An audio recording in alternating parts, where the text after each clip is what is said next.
It's like, fuck, that Bugenhagen guy is crazy. That was some fucked up shit up there. Wish you hadn't brought me. I'm just gonna go ahead and say that fire's probably a little too big and wild to be sitting that close to it. The sort of fire that starts to make your skin hurt. Yeah, guys, I'm cooking. I'm gonna move 30 feet that way. Like, it's nice and awesome, but and we have this big little, like, plateau to sit on. It's great. And this place is rad. Actually, Cosmo Canyon has been one of my favorite Final Fantasy sets. I'd fucking retire there if I could. In fact, that's just like perpetual sunset here. It also has one of the best area themes, which is Red 13's theme, which actually, I think there are 3 or 4 varieties of that one theme in this game. There's Red 13's version, there's the version that plays for Cosmo Canyon, and then there's the very sad version that plays when you find his daddy here in about 20 minutes. Cloud's eyes look real funny from here. Yeah, right now it looks like a big, just one big googly eye. Yeah, I wish it was rattling around. Yeah, as he's staring at Tifa. You know, Cloud, 5 years ago, something about them googly eyes got me real hot. I don't know what it was.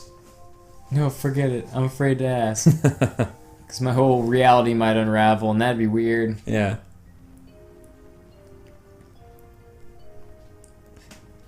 And you know what? Now that I'm 30, I've had a similar conversation with, a female partner. And it's like, I kind of understand where that's coming from. Granted, she's literally asking, like, you're you, right? Like, nothing's adding up, but you're you. Whereas the version I, and I'm sure a lot of other people have to deal with, is much more frustrating, because you can't just answer in a flat-out yes or no. You're you? I guess? No, but, like, who are you really? I'm me? I don't... What are we... What is this? What was the impetus of this conversation? Can I ask that? Yeah, sit by that fire. Yeah. Sit next to that red. Hey, Bill Corden. How you holding up? It's the same flame. I think the idea is that it's a perpetual flame. That'd be cool. Yeah. You don't have to worry about fuel or anything. Everyone would have No, a place in to the sense cook. that, like, they keep it. Oh. Yeah, they keep it fueled. Well, that's wasteful then. And shame on them. Especially in the summer when it's already 100 degrees out. Like, what do you think their carbon footprint is? I mean, shit. Well, it is one tiny little fire. Yeah. But granted, there don't seem to be any trees in this area. Possibly because of the perpetual flame. It's like how there are no trees left on Easter Island because they cut down all the trees to make the stone heads. At one point, there had to have been one tree left, and then someone still cut it down. And then Bugle Hargan over there is like, it's people. We're burning people. They look closer to the fire, just transmogrifies from cut to cut into a person. Whoa! Make your party. Everyone's pissed. Yeah, except Yuffie. She's and pretty. Tifa. Yeah. So it's really Cloud and Aerith who look like they're pissed, and Barrett. It seemed like 2 people had Fury on them. But Oh, you mean Fury? Yeah.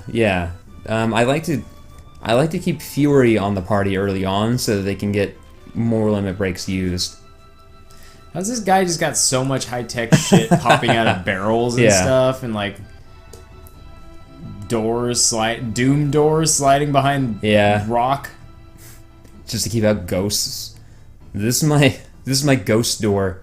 It keeps out ghosts. This looks like the mole dungeon in Super Mario RPG. Like the you're right. The mines. There's a nice little... I'll try to be quiet so the listener can appreciate this. There's a nice little touch here where as you go deeper, the music of Cosmo Canyon gets quieter and fades away completely. And it gets so green. Yeah, because of ghosts. That's ghost green. Oh, now it's getting wider again. It's almost like maybe no, it's not. I was gonna say something, but it's gonna be stupid. Like I was gonna say about how it's getting wider, as if now maybe you're going backwards, like you're going an hourglass shape. Go in and go out. Everyone here's a ghost. Yeah, I wasn't kidding. That's his ghost door. It keeps out the ghosts. Instead of just saying everything down here's a ghost, like everybody you'll meet down here's a ghost. Like every this just people.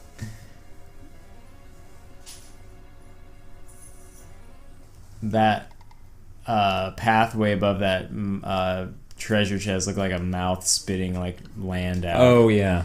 Is this lava? I don't know if it's lava or if it's supposed to be blood. I'm guessing it's supposed to be blood because everyone's a ghost. And it looks so... How is it lit like that? Don't worry about that. How is there so much light in this cave? Don't worry about that.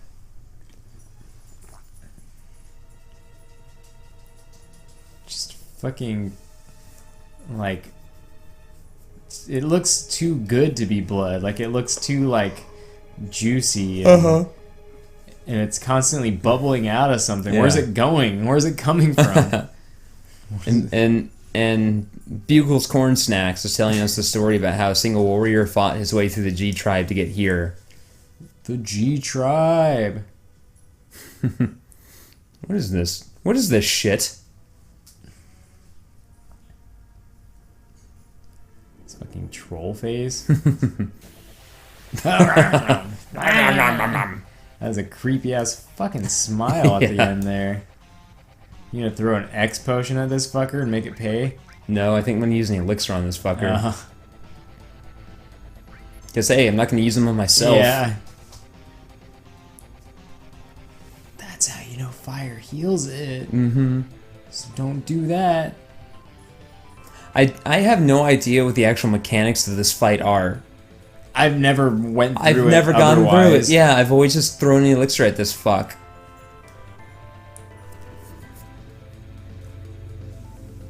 Ouchies. The ghost is like, perhaps you would heal yourself with an elixir after I burned you. No, I'm gonna throw it at you. No, don't do that. Please don't do that thing. Heal yourself, because you're injured. Please don't do... Oh, I'm dead again. I'm dead alive. You dead. use 2 elixirs and then it turns it into like a human. He's like, I'm really alive. And then Eris starts bashing him in the head with a cane. Oh no, I'm dead again. Yeah. Our idea of an episode of buddy comedy where we go to PAX and somehow find diamonds. And yeah, we're dressed as whomever, and you've basically thrown away all Jamie's clothes, so she has to just cosplay as Eris. This is all you have left. And we're fighting people in an RPG-style battle, and when we attack them and they die, they just fade away, but when she hits someone in the head, it, like, bashes his skull in, and it's just horribly violent and bloody all of a sudden. What are you doing? And it's just, like, cutting to his dead face. You just hear his ghost voice, like, you killed me! You killed me! Yeah. I'm sorry. It's like I step forward and like swing a sword, and it's like whoosh, whoosh, and the person's like whoosh, and does the fade away thing, and Jamie does the full Eris bonk, and the music stops and everything because it's not like Eris's bonk. There's just like a crunching noise and a spray. It just oh god, you were killing guys? No, we were dispatching guys. Jamie, why did you kill this guy? Ah, Red 13's dad. I'm Red 12.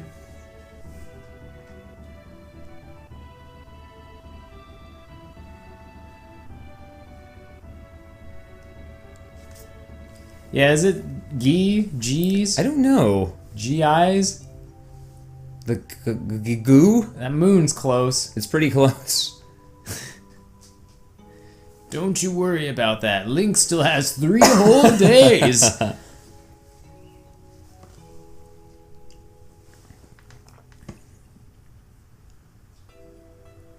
Yeah, maybe you'll quit talking shit about your dad now, huh? Huh, Bill Corden? Maybe now you can move. Maybe now you can move on, huh? Right? Sometimes your past isn't what you thought it was. I don't know. It's like there are consistent themes running throughout this game. Get over your shit. Pack it all up and get over it. I mean, what were they really saying, though? Maybe they're like, because they're getting over their 2D stuff, and maybe the fans were upset talking shit on the forums. Those 1997 forums. And they were like, you know what, fans? You got to get over it. Yeah.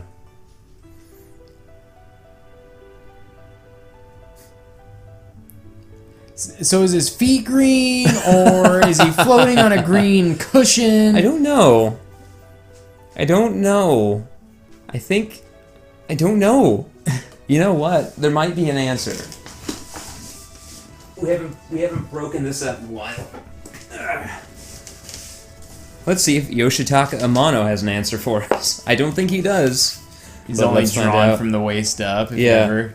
I mean, after they got past 6, there's not a whole lot of concept art for the Final Fantasies in here. Like 7, 8, 9, and 10 are in a book half the size as the one for 5 and 6. And 4. I really do need to break this out more often. This is just a beauty. Me too.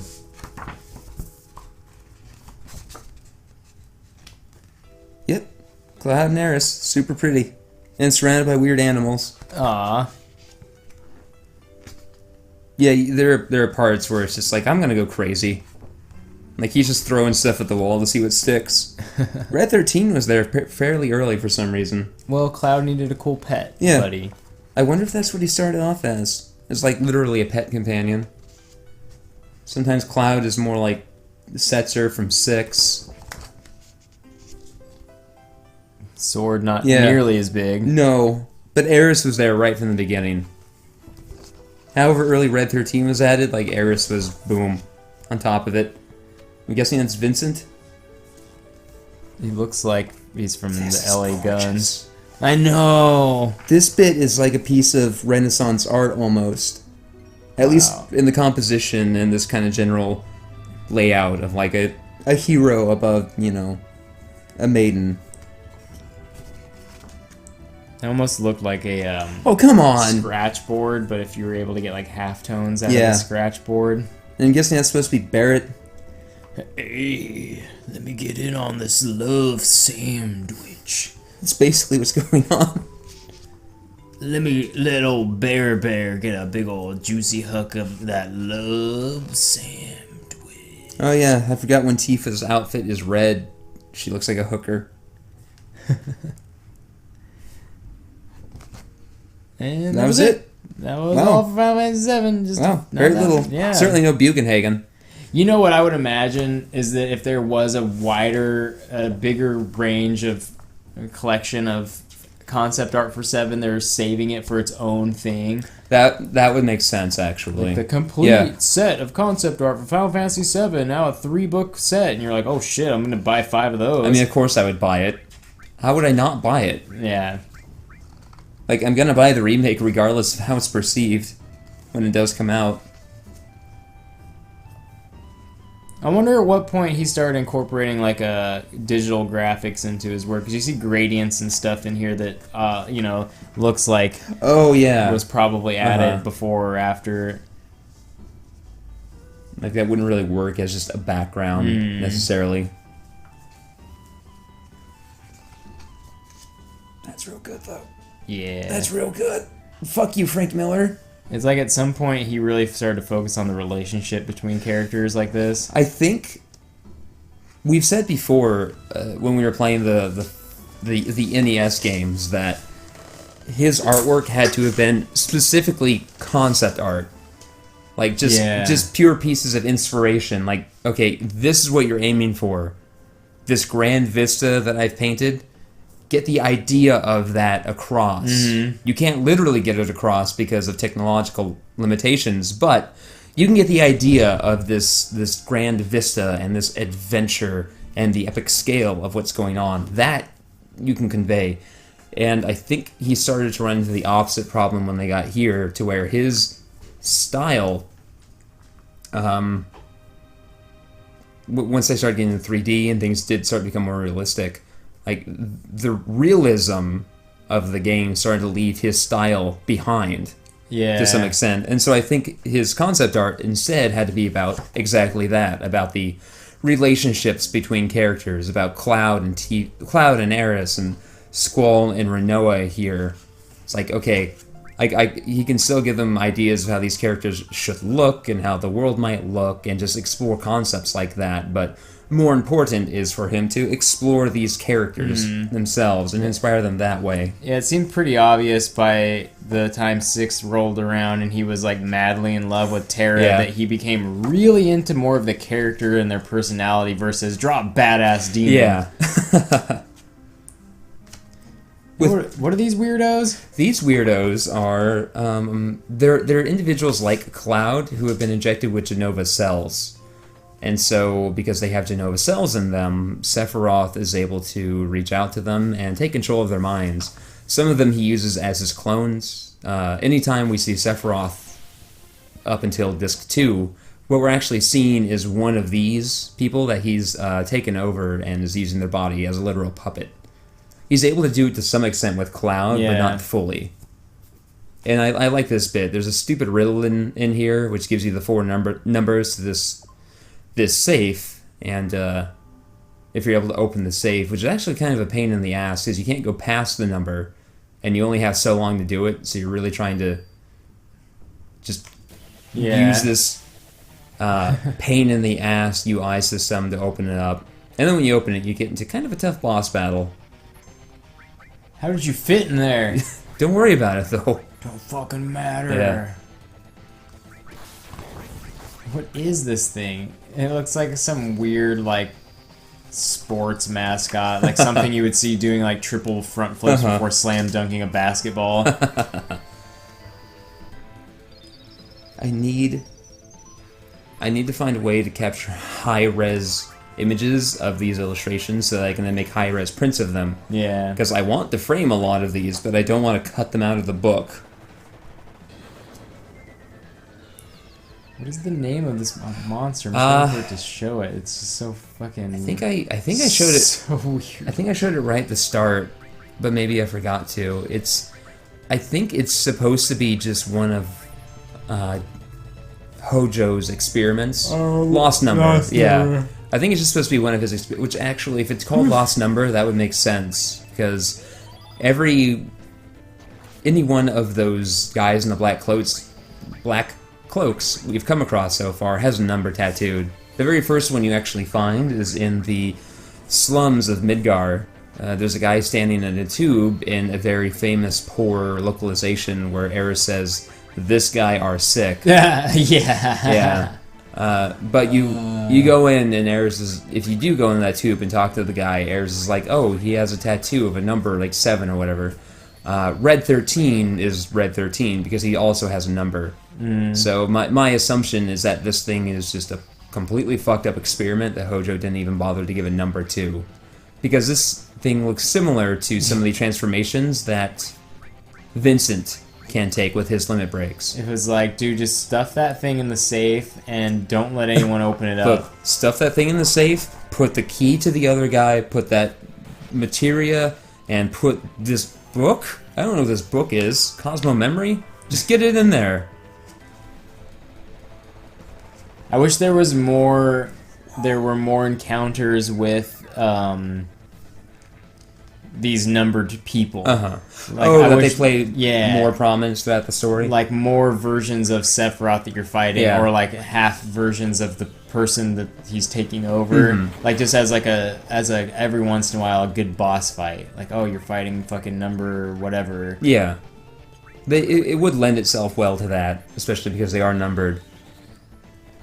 Like just every once, just to check you, like check your level and equipment and how well your materia composition is and stuff and shit like that. As I've said before, more than anything, what I would want out of a remake of this game is for it to be a bit more challenging. Yeah, there needs to be more consequence for materia. Materia especially, because they talk about how it's a double-edged sword, because materia will increase your HP, it will increase your MP, and it will increase your magic, and it will give you more utility, but obviously it decreases your attack and your HP and your raw survivability. So by really increasing the downside, you get a lot more out of that, and it forces you to strategize much more than what you do.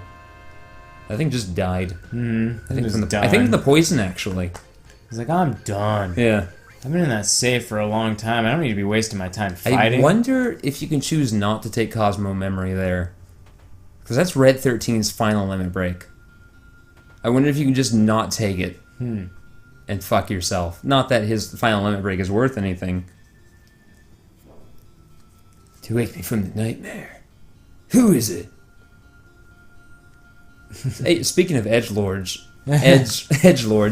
did you see Reaper's dance emote? No, I haven't. No. It's exactly what you think it is. Oh man, I can't wait to see it. He drops his shotguns, crosses his arms, and just taps his foot. Yes. Yeah. looking all sullen and does he mad. kind of look down a bit? He is looking down a bit, and Does he nod his head a tiny bit? I think he does nod his head a bit. Yeah, and if you have the his origin skin where he's still like Captain Reyes, like he's before he was Reaper, and you can see his face. He looks all sullen and kind of mad, like he's mad at himself because he wants to have fun, but he won't allow himself to. So I know that a lot of people have been like, man, I wish there was some story to Overwatch. Where do you find any story bits? Like, is there anything like in game? Yeah, there are hints of not story, but there is lore. And like, there's a distinct difference between those two, but specifically, I guess lore is more of what I'm looking for. Yeah, in terms of you do find a lot of lore in how characters sometimes interact with each other before a match begins. Like, oh, Reinhardt always talks about this place, and I've wanted to come here since I was a boy. Yeah, exactly. And how they act when you pick them on certain stages, which sometimes are associated with them. For instance, there's the Nepal level, like way up in the mountains where you have all the big Omnic statues. And if Zenyatta is on your party, or if you're playing as him on that, he mentions about how he's from there and how his collection of Omnics studied in that area.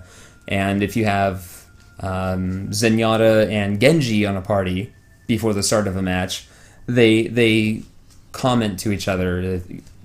Genji says, like, it's good to fight alongside you, Master. And Zenyatta says something similar to him. And throughout the match, as if you're playing as Zenyatta and you put an Orb of Harmony on the Genji, he'll say something like, go in harmony, my student, something like that. So that's cool. There are hints of it in-game based on interactions, based on stages. Like sometimes you can look at a stage and get a sense of what went down, who's involved with it, how certain characters are reacted to in the world, because maybe there's a diva poster up here where she's hawking beer or something. Outside of the game, if you go to playoverwatch.com, each character has their bio, which gives you a little bit of stuff. Oh, okay. Overall, the actual story is very limited. There's a lot of that lore, like with Dark Souls, say, but it's not as extensive as I think you or I would want. Yeah. But I think they are making plans to get it to that point. So there's no way his name is going to stay as Vincent. There's no fucking way his name's going to stay as Vincent. I keep it as Vincent for right now because I renamed him later anyway. So what can you do to, besides like, what can you do to not get Vincent? Like, how can you fuck this up? I don't think you can, actually. Yeah? You can never find that puzzle, that riddle upstairs, which means you'll never find the safe, you'll never find the key to unlock this door, which is what happened to me when I was a kid and was first playing through the game, is I just didn't recognize that at all. Blew past this part, completely missed him. But once you're in here, you can't do anything to screw it up. He says, like, oh, do you want anything? And I think it gives you a choice between asking who he is and just saying, like, good night or something. Yeah. But if you choose good night, you can always come back and talk to him again. It's crazy because they made him like a canon fucking party member by, Dirge, later. Cerberus. Like, they made him a big deal. He and Yuffie were ultimately made into canon party members, which makes me think that in the remake, they won't be optional. That you will be forced... They'll find a way to get them into your party. Yeah. Which I would say would be kind of sad, because in this case, at least, it would remove the short riddle you have to solve to find him. But on the other hand, the remake is going to be so different anyway that I don't know if that riddle would even work in that sense. Which I don't know why they're bothering to make it so completely different. Nobody wanted that. Granted, I'm not going to knock it till I try it. I'm just saying their excuse for not remaking 7 up to this point was alternately, we don't want to remake 7 until we've made something we think is better than 7, which they made 6 before this, so go fuck yourselves. But also, to remake 7 would just be such a huge undertaking. You mean remaking the whole game from scratch isn't a huge undertaking? Because that seems like a giant undertaking. remaking it from scratch in a completely different style. You know, I think Vincent just wanted to shut the coffin on himself one last time to look cool. Yeah. And then he was like, I'm going to wait for them to walk away. Wait for them to walk away. Okay, now you can go, Vincent. And he busts himself out. Yeah. This concept art of Garnet makes her look like she would have been a badass singer in an 80s. Yeah, she looks like Lita Ford. Yeah.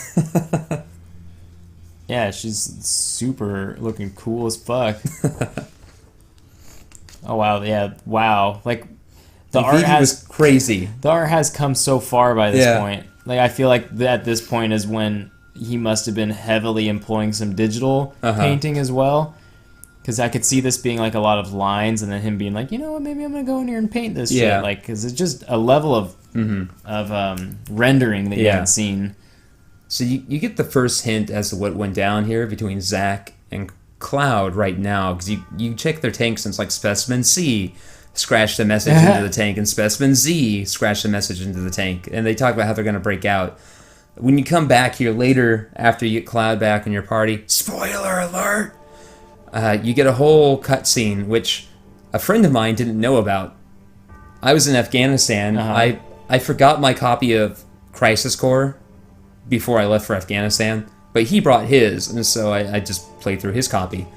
And he asked me how I was thinking about what I thought about it. I'm like, oh, it's really good, but it's kind of odd playing, knowing what's going to happen to Zach the whole time. And he looked at me, he's like, what are you talking about? Like, you don't. You don't. You know what I mean? You never. And then I explained to him this whole cutscene, and he went, "What? I forgot about Crisis Core." Yeah. Oh man, the material really hurt my tummy, you bastard! Let me just pick it up real quick, and then I'll come get you. You fuck. Do it again. I'll be distraught. I'll flex this time, so it won't hurt as much. I wasn't ready. So Clyde doesn't have shit for materia slots right now, but his equipment's really strong.